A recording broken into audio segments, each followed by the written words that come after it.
Hello students, I hope you are doing well and welcome back to our online class. Today we are here to learn GK class 6 page number 26. Our topic is inspiring Indians. So my dear children, as I mentioned that today we are going to discuss about inspiring Indians. Inspiring मतलब प्रेरणा, ठीक है। Indians मतलब भारतीय। कौन है जो inspire किया है इस पेज नंबर में हम देखेंगे। So let's start. So first one is the write the correct letters in the boxes to match this inspiring Indians with their famous quotes. अब इसमें हमें लिखना है, ठीक है, कुछ फेमस कोटेड है, उसमें हमें मैच करना है कि इंस्पायरिंग इंडियंस कौन सी कोटेड यानी कि कौन सी मतलब उल्लेख या उदाहरण दे रखा है, उसको हम उस हिसाब से नेम के हिसाब से उसकी कोटेड को मैच करना है। So first one is Mahatma Gandhi. You know very well about Mahatma Gandhi. I don't want to explain more about Mahatma Gandhi. So Mahatma Gandhi का कोटेड क्या है इसमें हम देखना है। महात्मा गांधी का quoted number 1। Okay, so my dear children, Mahatma Gandhi का कोटेड क्या है? आंसर है डी। डी में क्या लिखा है? You must be the change you wish to see in the world. ठीक है, अगर आप दुनिया में देखना चाहोगे तो अपने आप को बदलना चाहिए। ठीक है, we have to change our self. अगर हम दुनिया में अच्छा दिखना है या कुछ करके दिखाना है सो सबसे पहले हम अपनी अंदर चेंज लाना चाहिए। Next is Kailash Satyarthi. Answer है C. There is no greater violence than to deny the dream of our children. ठीक है, इससे बड़ा हिंसा हो नहीं सकता अगर हम अपने बच्चों की सपने को अगर हम क्या कर सकते, इनकार कर देते हैं तो। ठीक है, you all are childrens and आपके पास भी कहीं सपना होता है, अगर आपके पापा अगर आपके सपना को डिनाई कर देता तो उससे ज़्यादा हिंसा और कुछ नहीं हो सकता है। तो ये कैलाश जो सत्यार्थी ने कहा था। ठीक है, सो एक इंस्पायरिंग कोटेड ये मान सकते हैं हम। Mother Teresa number 3। You know very well, उन्होंने जो है अपना देश छोड़ के इंडिया में आके कोलकाता में आके जो है बहुत सारी सेवा किया है, तो उसका आंसर है जी। और जी में क्या है? Spread love everywhere you go. बता रही है अपनी कोटेड के थ्रू से हम इंस्पायर कर रही क्या है कि जो प्यार है वो हर जगह में बांट लो, फैला दो। Let no one ever come to you without living happier. कोई भी आपके पास बिना खुशी से नहीं आना चाहिए। ठीक है, ये जो है मदर टेरेसा की कोटेड है। ठीक है, यानी कि उल्लेख है। वो मदर टेरेसा क्या बोल रही है कि जितना हो सके उतना हम दुनिया में क्या करना चाहिए, अपनी प्यार को फैला देना चाहिए, ताकि जो भी वहाँ पे है वो कभी भी बिना खुशी के साथ रह ना सके। And the fourth one is Rabindranath Tagore. ठीक है, ये भी आपको पता है कि रविंद्रनाथ टैगोर क्या है। हम सुबह सुबह असेंबली में आते और नेशनल एंथम गाते, उसी की लिखी हुई नेशनल एंथम को हम हमेशा जो गाते और वो गाने के बाद हमें एक तरह से जो है प्रेरणा मिलता है। ठीक है, जब नेशनल एंथम कहीं पे भी शुरू होता है तो कहीं ना कहीं हम जो है बहुत खुश हो जाते हैं और हमें एक गर्व होता है कि हम इंडियंस हैं। ठीक है, तो 4 नंबर का जो आंसर है एफ, जो कि लिखा है you can't cross the sea merely by standing and staring at the water. ठीक है, अगर आप उस समुद्र को क्रॉस करना है तो केवल जो है निहारते हुए या देखते हुए आप क्रॉस नहीं कर सकते, पानी की क्रॉस नहीं कर सकते, यानी कि समुद्र को क्रॉस नहीं कर सकते। ठीक है, आपको क्रॉस करने के लिए आपको कुछ मतलब पीड़ा उठाना ही पड़ेगा, जो कि रविंद्रनाथ टैगोर ने कहा था। ये एक इंस्पायरिंग मतलब कोटेड है जो बाय रविंद्रनाथ टैगोर।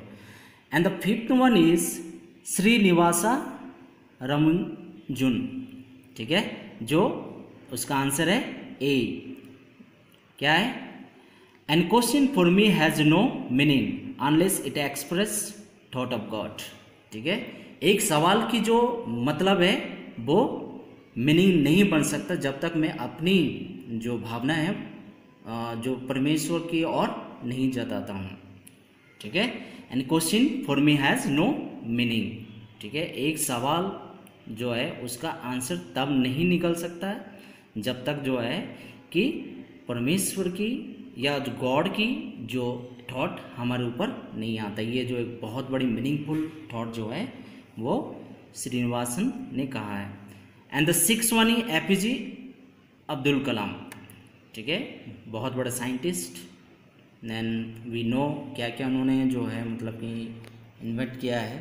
तो उसका आंसर है ई, जो कि you have to dream before your dream come true. ये थॉट तो आपको बाय हार्ट भी हुआ होगा, ठीक है।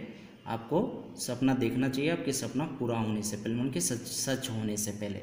वास्तव में हम बहुत बड़ा बड़ा सपना देखते हैं, हमें अपनी ज़िंदगी में बहुत कुछ करना है, ठीक है। तो ऐसे सपना देखना है जो कि वो सपना पूरा होने से पहले, यानी कि वो सपना सच होने से पहले हमें और भी देखना है। And the last one is Lata Mangeshkar, number 7 Lata Mangeshkar, और उसका आंसर है एफ। क्या लिखा है? उसका आंसर है F. So the answer is B, there was a drive and determination in me, ठीक है। यहाँ पे लिखा है, उसकी कोटेड हमें ये बताता है लता मंगेशकर की, जो बहुत बड़े सिंगर है, ठीक है, बॉलीवुड की। वो बता रही है कि मेरे अंदर एक चालक है और एक दृढ़ विश्वास है। I was not born to lose, मैं इसलिए पैदा नहीं हुआ कि मैं उसको खो दूँ। What a great quoted by Lata Mangeshkar. ये वास्तव में हमें एक प्रेरणा देता है, ठीक है। हम इसलिए जन्म नहीं हुआ, हमारे पास सब कुछ टैलेंट है, ठीक है। As a students you also have different kind of talent skills, ठीक है। आप इसलिए पैदा नहीं हुए कि उस सारे टैलेंट स्किल को आप एक दिन खो दें। तो ये जो है इंस्पायरिंग थॉट कोटेड जो है बाय लता मंगेशकर हमें एक सिखाता है कि चाहे जितने भी टैलेंट हो स्किल हो, we should keep it in our life, and हमें उसे कभी भी लूज नहीं करना चाहिए, खोना नहीं चाहिए हमें। सो ये पेज नंबर 26 है, जो इंस्पायरिंग इंडियंस। हमने देखा है कि ये डिफरेंट फेमस जो प्रसिद्ध जो quotes by different people from Indians. So thank you so much for watching this video. Please watch again and again and learn the quoted the written by different people. Hello students, once again welcome back to our online class. In the last video we already discussed about inspiring Indian, and today we are going to discuss about music mania, ठीक है। मानिया मतलब crazy, जिनके अंदर संगीत की कीड़ा हो। Page number 28 class 6।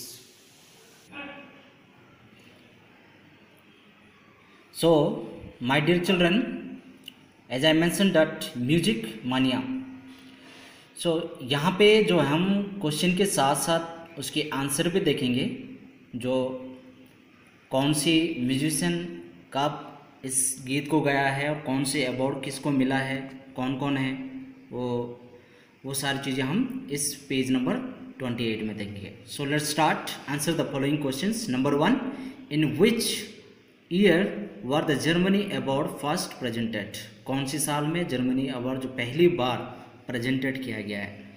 The answer is 1959। The second one is this genre of music was recognized at the Germany Awards ceremony for the first time in 1989. Name the genre, ठीक है। जो जेनरी अवार्ड जो recognise किया गया है, ठीक है, जो 1989 में, और उसका जो जेनर का नाम क्या है? Rap. And the third one is who is called the nightingale of India, यानी कि एक गाने के जो एक मतलब कि होता है जो कोशिला, ठीक है, वो कौन है? भारत की वो भारत की कोकिला कौन है? जो कि सरोजिनी नायडू। बहुत अच्छा मतलब कि आवाज़ अगर आप सुनोगे तो ऐसा लगता है कि जैसे कोई बिल्कुल मतलब कोई बर्ड सिंगिंग कर रहा हो। And the fourth one is Lata Mangeshkar ranson a patriotic song made the Indian Prime Minister Pandit Nehru teary, ठीक है। तो लता मंगेशकर की वो कौन सी देशभक्ति गाना है जो हमारी जो previous prime minister Pandit Nehru को जो रुला दिया था, ठीक है। You know very well this song, ए मेरे वतन के लोग। ये जो है बिल्कुल जो नेहरू को एक तरह से आंखों में आंसू आ गया था जब ये लता मंगेशकर पहली बार ये सॉन्ग को गई थी। नंबर 5, हु संग the theme tune of the bond, ठीक है। मतलब किसने the theme tune of the bond को गाया था, जो मूवी था उसका, जो टुमारो नेवर डाइज, वो है Shreya Ghosh. Next number 6, which Indian sitar play as perform with the Beatles, ठीक है। कौन सी जो भारतीय जो एक सितार जो बजाने वाला जो परफॉर्म किया था वो है Pandit Ravi Shankar. Number 7, which India music composer has won 2 Oscar, Padmashri and 2 Germany awards. कौन सी जो भारत के म्यूजिशियन कंपोजर जो था, बनाने वाला जो था, जिनको 2 अवार्ड मिल रखा है, ठीक है, जो ऑस्कर अवार्ड मिल रखा है, जो कि पद्मश्री अवार्ड भी है और जर्मनी अवार्ड्स भी, वो है AR रहमान, ठीक है, जिनको कि 2 ऑस्कर मतलब कि अवार्ड मिला था। And the number 8 is who is known as India bhajan samrat, ठीक है। ये भी आपको पता होना चाहिए कि इंडिया की जो भजन सम्राट के नाम से किसको जाना जाता है, ठीक है। कौन है वो सिंगर, नाम है Anup Jalota. And Palash Sen beside being a qualified actor is the lead singer of band. Okay, sorry children. Palash Sen beside being a qualified doctor is the lead singer of band. कौन सा मतलब पलाश सेन की जो एक बहुत ही खूबी डॉक्टर की जो जिनकी खूबी है, और वो जो बैंड सिंगर के एक लीड सिंगर था, यानी कि जो जो जैसे बैंड में होता है जो, तो कोई ना कोई एक लीड सिंगर होता है, तो वो कौन था, ठीक है, उसका नाम क्या था, ठीक है। तो उसका नाम है, so what is the name of the band, तो उसका नाम है एफरबिया। Which instrument is the world famous musician केसांजी Maharaj associated with which instrument, कौन सी इंस्ट्रूमेंट के साथ is the world famous musician, जो दुनिया की सबसे बड़ा जो प्रसिद्ध म्यूजिशियन केसांजी महाराज एसोसिएटेड, वो है tabla. Next, Apache India is one of the pioneer of the indie pop movement in India. What is the original name, उसके ओरिजिनल नाम क्या है, ठीक है, Steven Kapoor. And the 12 number is name the first rap song that made it to the number 1 rank on the Billboard hot 100 chart, ठीक है। उस पहला जो रैप सॉन्ग जो बनाया गया था, जो कि एक नंबर 1 बिलबोर्ड में था, तो 100 चार्ट का, वो क्या नाम था, उसका नाम है ice ice baby. So dear children, the last one is name the musician who is credited for composing राघमिया की मल्हार, ठीक है, वो है टेंशन। जो कि नाम बताइए जो इंडियन म्यूजिशियन जो था, कंपोजर था, जो राघमिया की मल्हार, वो था टेंशन। सो ये हमने देखा कि म्यूजिक मानिया यानी कि म्यूजिक का एक कीड़ा, क्रेजी।